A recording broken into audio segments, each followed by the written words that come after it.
트럼프 미국 대통령의 말이 동북아 전체를 뒤흔들었습니다. 한국이 핵추진 잠수함을 건조하는 것을 승인했다. 30년 수건이 마침내 현실이 되는 순간이었죠. 그런데 말입니다.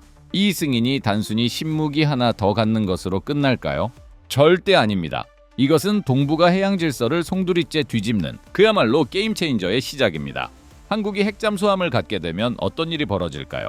군사 전문가들부터 외교관, 경제학자들까지 모두가 입을 모아 말합니다. 이제 모든 것이 달라진다고요. 자, 그럼 지금부터 2030년대 중반 이후 한국이 핵잠수함 4척을 실전 배치했을 때 펼쳐질 놀라운 시나리오들을 하나씩 풀어보겠습니다. 군 당국은 명확하게 밝혔습니다. 2030년대 중반 이후 배수량 5,000톤급 이상의 핵추진 잠수함 4척을 확보한다고요.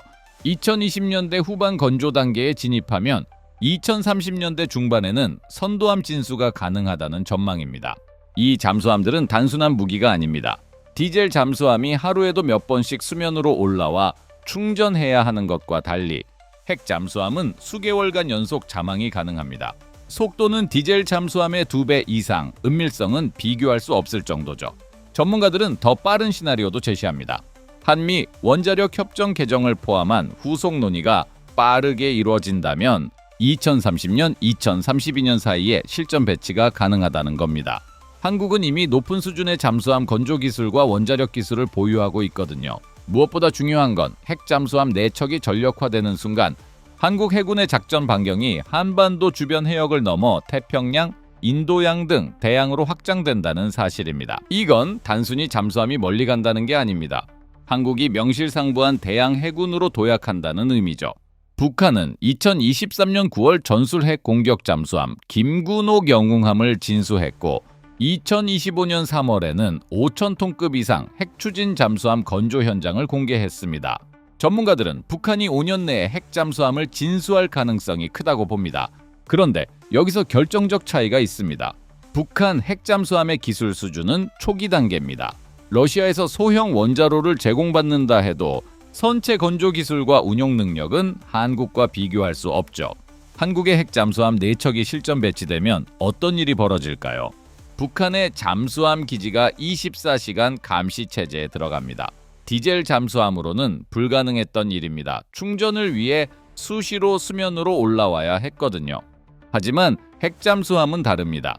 북한 신포 기지 앞바다에 몇 달이고 잠복해 있을 수 있습니다. 북한이 SLBM을 발사하려면 잠수함이 기지에서 빠져나와야 합니다. 그 순간을 한국 핵잠수함이 포착합니다.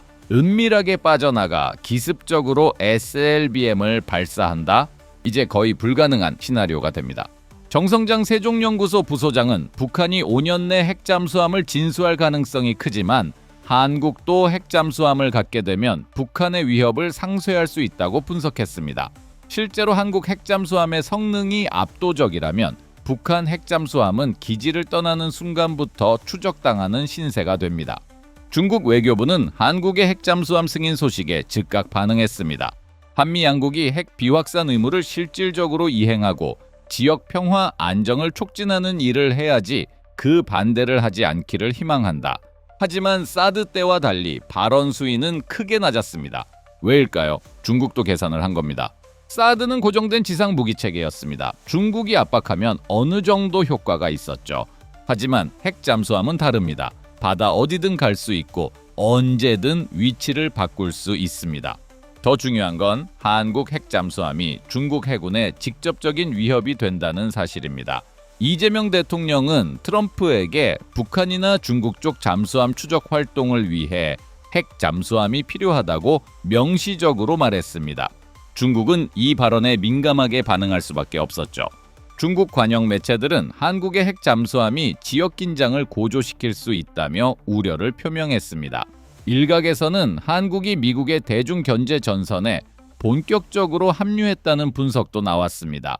실제로 한국 핵잠수함 4척이 서해와 남해, 동해를 순환하며 작전한다면 중국 해군의 움직임은 상당히 제약받습니다. 중국 핵잠수함이 태평양으로 나가려면 한국 앞바다를 지나야 하는데 그 경로가 한국 핵잠수함의 작전 방향에 포함되는 겁니다. 한국의 핵잠수함 승인 소식이 나온 지 이틀 만에 일본이 움직였습니다.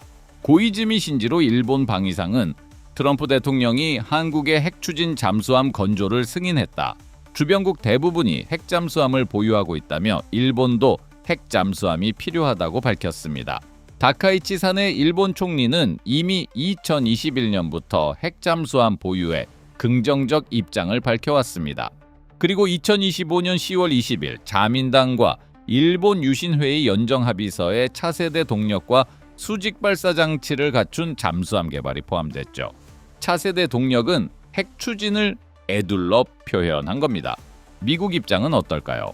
2023년 미국 해군 참모총장은 일본이 핵 추진 잠수함을 건조한다면 호주의 오커스와 유사한 형태로 지원할 수 있다고 시사했습니다. 미국은 대중 견제를 위해 일본의 핵 잠수함 보유를 환영할 가능성이 큽니다. 결국 시나리오는 이렇습니다. 2030년대 중반 한국이 핵 잠수함을 실전 배치하면 일본도 2030년대 후반 2040년대 초에 핵 잠수함을 보유하게 될 겁니다.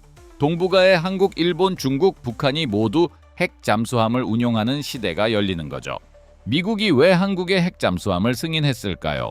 이재명 대통령이 트럼프에게 했던 말에 힌트가 있습니다. 한반도 동해 서해 해역 방어에 핵 추진 잠수함을 활용하면 미군의 부담도 상당히 줄어들 것. 미국 입장에서 한국 핵 잠수함은 대중 견제 전선의 핵심 자산입니다. 미국 해군이 단독으로 중국 해군을 견제하기엔 부담이 큽니다. 중국은 매년 5에서 10척씩 핵 잠수함을 건조하던 소련 시절 이상으로 해군력을 증강하고 있거든요. 한국이 핵 잠수함 4척을 보유하면 어떻게 될까요? 한국 해군이 서해와 동중국해 일대에서 중국 해군의 움직임을 견제합니다. 미 해군은 남중국해와 태평양에 집중할 수 있게 되죠. 부담 분산인 셈입니다.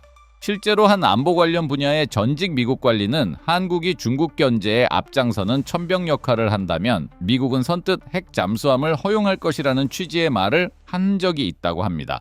그리고 그게 현실이 됐습니다. 트럼프는 한미 군사동맹은 어느 때보다 강력하다. 한국의 핵 추진 잠수함 승인, 이것이 바로 진짜 게임 체인저라고 공개적으로 발언했습니다. 미국에겐 한국 핵 잠수함이 인도태평양 전략의 핵심 퍼즐인 셈이죠. 핵 잠수함 건조는 단순한 군사 사업이 아닙니다. 엄청난 경제적 파급 효과를 가져옵니다. 한미 정상회담에서 발표된 한미 조선산업 협력 종합계획은 전체 규모가 1,500억 달러에 이릅니다. 조선업계는 직접적인 이득을 얻습니다. 핵 추진 잠수함은 크기도 크고 완전히 새로운 설계가 필요합니다. 핵 잠수함 4척을 국내 조선소에서 건조한다면 척당 3에서 5조 원으로 총 12에서 20조 원의 건조비가 발생합니다. 여기에 방사선 차폐 시설 등 신규 인프라 구축, 정비 훈련 체계 구축, 원자로 개발비까지 합치면 천문학적 금액입니다. 하지만 이 모든 투자가 한국 조선업과 원전 산업의 기술력을 한 단계 끌어올립니다. 특히 한미 원자력 협정 개정이 이루어지면 파급 효과는 더 커집니다. 우라늄 농축과 재처리 권한을 확보하면 민수용 원전 산업에서도 연료 자립이 가능해집니다. 사용 후 핵연료 문제도 해결의 실마리를 찾을 수 있죠. 심영진 서울대 교수는 농축 연료를 이용해 원자로를 개발하고 그에 맞는 잠수함을 개발하는 일들이 함께 이루어지면 한국도 빠르게 실현해낼 수 있다고 전망했습니다. 한미 정상회담에서 핵 잠수함만 다뤄진 게 아닙니다. 한미 기술 번영 업무 협약이 체결됐습니다. AI, 양자, 바이오, 우주 등 첨단 과학기술 분야에서 전방위 협력을 강화하기로 한 거죠. 이게 핵 잠수함과 무슨 관계냐고요? 밀접하게 연결돼 있습니다. 핵 잠수함 건조를 위해선 원자로 설계, 방사선 차폐, 안전 설비 등 첨단 기술이 필요합니다. 이 과정에서 한미가 기술 협력을 하게 되고 그 협력이 다른 분야로 확장되는 겁니다.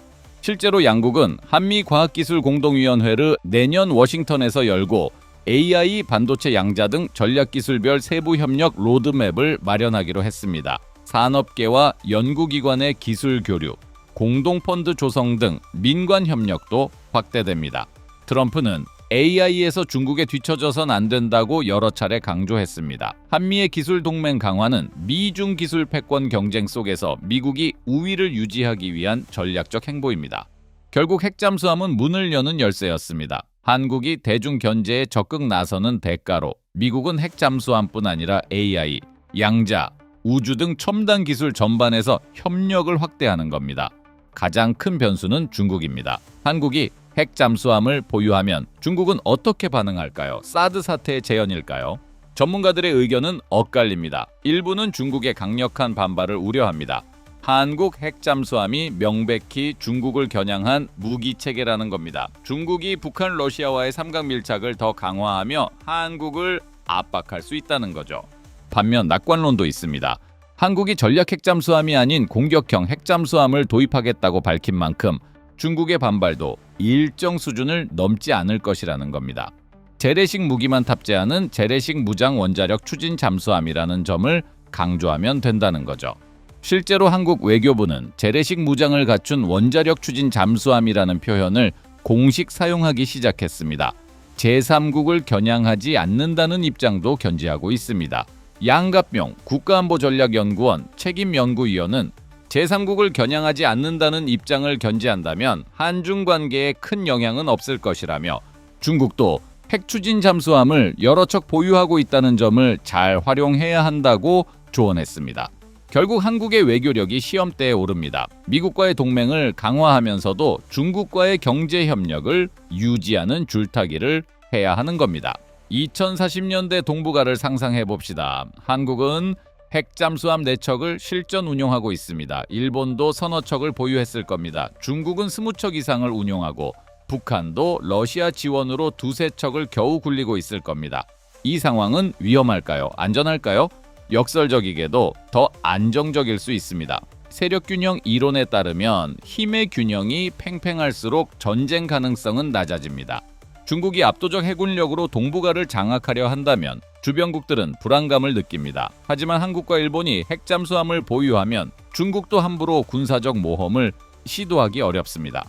물론 군비 경쟁 심화라는 부작용도 있습니다. 한국이 핵 잠수함을 보유하면 북한도 개발을 가속화할 겁니다. 중국도 핵 잠수함을 더 많이 건조할 거고요.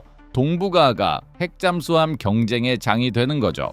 하지만 이게 꼭 나쁜 건 아닙니다. 냉전 시대 미소의 핵 군비 경쟁이 역설적으로 공포의 균형을 만들어 제3차 세계대전을 막았듯이 동북아의 핵 잠수함 경쟁도 해양에서의 공포의 균형을 만들 수 있습니다. 2030년대 중반 어느 날 한국의 첫 핵 잠수함이 진수됩니다. 5,000톤급 이상의 거대한 선체가 바다로 미끄러져 들어가는 순간 한국은 세계 7번째 핵 잠수함 보유국이 됩니다. 이 잠수함은 북극의 얼음 아래를 지나 태평양으로 나갈 수 있습니다. 인도양까지 갈 수도 있죠. 연료 보급 없이 수개월간 작전하며 적에게 탐지되지 않습니다. 한국 해군의 작전 방향은 한반도를 넘어 전 세계 바다로 확장됩니다. 북한의 SLBM 기지는 24시간 감시당하고 중국 해군은 한국 핵 잠수함의 존재를 의식하며 움직여야 합니다. 미국은 한국을 인도태평양 전략의 핵심 파트너로 대우합니다. 일본은 한국을 따라 핵 잠수함 개발에 박차를 가하고 중국은 한국과의 관계를 재정립해야 합니다. 한국 조선업과 원전 산업은 르네상스를 맞습니다. 한미 기술 동맹은 AI, 양자, 우주로 확장됩니다. 동북아 해양 질서는 완전히 새로운 균형점을 찾아갑니다. 트럼프가 말했던 게임은 끝났다는 표현, 그건 반만 맞는 말입니다. 한국이 핵 잠수함을 갖기 위한 30년 게임은 끝났습니다. 하지만 핵 잠수함을 가진 한국이 동북아에서, 아니 세계에서 어떤 역할을 할 것인지에 대한 새로운 게임은 이제 막 시작됐습니다. 2030년대 중반, 한국의 핵 잠수함이 바닷속 깊은 곳으로 잠수하는 그날, 보이지 않는 곳에서 보이지 않는 힘이 작동하는 새로운 시대가 열립니다. 한국은 더 이상 보호받는 나라가 아닙니다. 스스로를 지킬 뿐 아니라 지역 안보에 기여하는 책임 있는 강국이 되는 겁니다.